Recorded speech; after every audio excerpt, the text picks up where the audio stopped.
قوم سمود نے حضرت صالح علیہ السلام کی بات نہ مانی، ہم نے ان کو ہلاک کر دیا۔ قوم لوط نے حضرت لوط علیہ السلام کی بات نہ مانی، ہم نے ہلاک کر دیا۔ حضرت نوح علیہ السلام کو لوگوں نے جھٹلایا، انہوں کو دیوانہ کہا، تو حضرت نوح علیہ السلام نے رب سے دعا کی، فدعا ربہ انی مغلوب فانتصر۔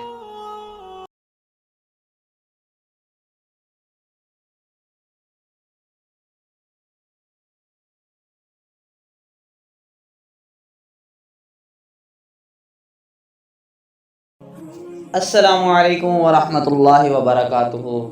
امید کرتا ہوں تمام ناظرین خیریت سے ہوں گے۔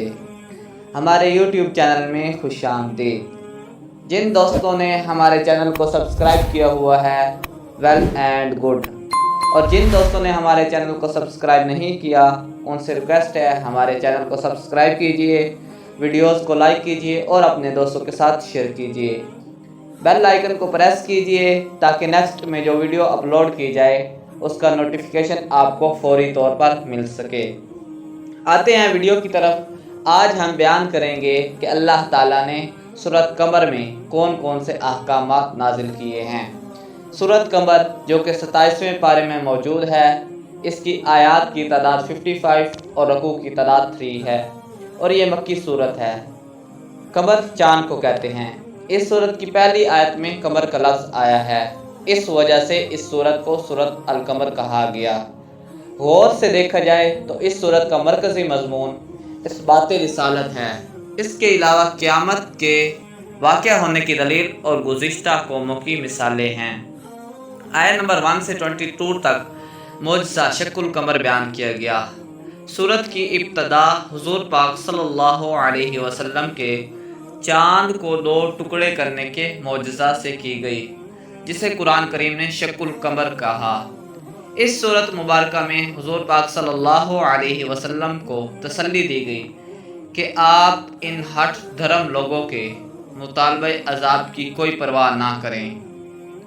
یہ لوگ خواہشات کے پیروکار ہیں، ورنہ پہلی قوموں کی تباہی اور بربادی میں ان کے لیے کافی عبرت موجود تھی۔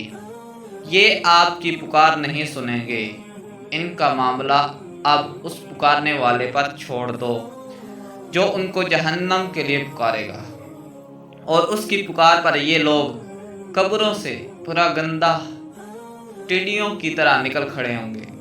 ان سے پہلے قوم نوح بھی جھٹلا چکی ہے، انہوں نے نبی کو دیوانہ کہا۔ حضرت نوح علیہ السلام نے اپنے رب سے دعا کی، فدعا ربہ انی مغلوب فانتصر، الہی میں مغلوب ہوں، تو میری طرف سے خود بدلہ لے۔ تو ہم نے ان پر آسمان اور زمین کے دہانے کھول دیے، پھر حضرت نوح علیہ السلام کو اپنی نگرانی میں چلنے والی کشتی پر سوار کر دیا، باقی لوگ غرق کر دیے گئے۔ ہم نے اس واقعہ کو لوگوں کے لیے نمونہ بنایا۔ ہے کوئی نصیحت حاصل کرنے والا؟ قوم عاد نے حضرت ہود علیہ السلام کی بات نہ مانی تو ہم نے ان پر تیز تند ہوا بھیجی، جس سے انہیں اکھڑے ہوئے کھجوروں کے تنے کی طرح اکھاڑ پھینک دیا۔ غور کرو، نصیحت حاصل کرنے کے لیے قرآن کس قدر آسان ہے۔ کوئی ہے نصیحت حاصل کرنے والا؟ آیت نمبر 23 سے 40 تک قوم سمود اور قوم لوط کا واقعہ بیان کیا گیا۔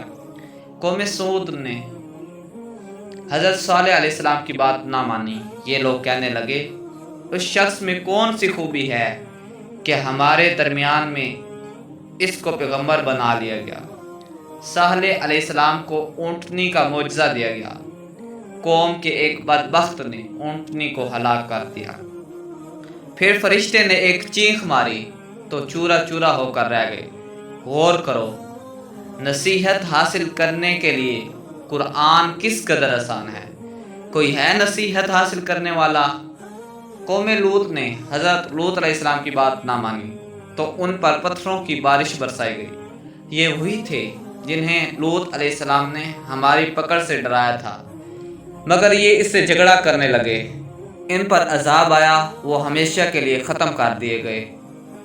دیکھو قرآن کس قدر آسان ہے، مگر ہے کوئی نصیحت حاصل کرنے والا۔ آیت نمبر 41 اور 55 تک آل فرعون اور آخرت کا منظر بیان کیا گیا۔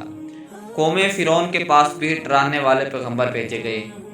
فرعونیوں نے ہماری تمام نشانیوں کا انکار کر دیا، پھر ہم نے ان کو ایسا پکڑا کہ ہماری پکڑ سے کوئی نہ بچ سکا۔ اے ختم رسول صلی اللہ علیہ وسلم، آپ کے زمانے کے مشرق ان سے اچھے نہیں، اور نہ ہی ہم نے ان کو کوئی چھوٹ دے رکھی ہے۔ یہ کہتے ہیں کہ ہم مقابلے کی قوت رکھنے والی جماعت ہیں۔ یہ ان کا باطل خیال ہے۔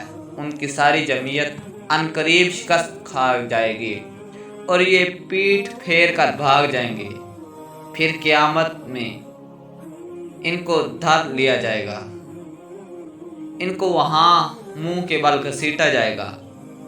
ہم نے ہر چیز اندازے کے ساتھ پیدا کی اور ہمارا حکم آنکھ جھپکنے کی بات ہے۔ ہم ان سے پہلے ان جیسے بہتیروں سے نپٹ چکے ہیں، پھر ہے کوئی نصیحت حاصل کرنے والا؟